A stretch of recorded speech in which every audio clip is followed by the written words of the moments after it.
Jeg vil bevise den første kvadratsætning, som hedder a plus b i anden er lige med a i anden plus b i anden plus 2ab. Og her har vi kvadrat, som er delt op i nogle mindre kvadrater. Man kan finde arealet på to forskellige måder, som betyder, at man så kan bevise kvadratsætningen. Den første måde er den her, som er den ene side gange den anden. Og det kan vi se hernede, altså a, den lille a her plus b, gange lille a plus b. Og det giver så hele siden gange hele siden.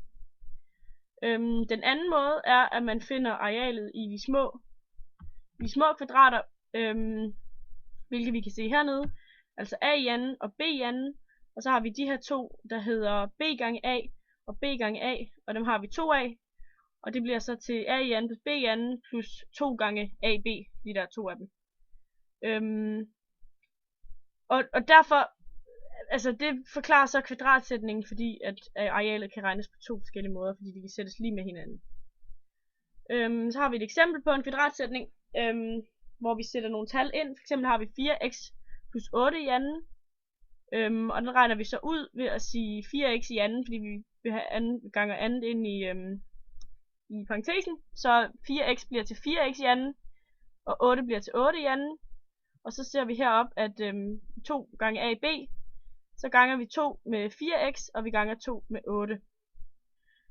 Og så regner vi den ud, og 4x i anden bliver til 16x i anden, og 8 i anden bliver til 64, og 2 gange 4x gange 8 bliver til 64x. Og der kunne vi så have startet med den her sætning herfra, 16, og gange tilbage og sagt, hvad gange med 2 giver,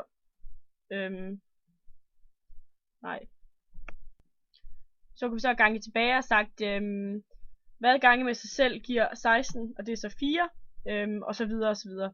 Så på den måde kan man have regnet frem og tilbage.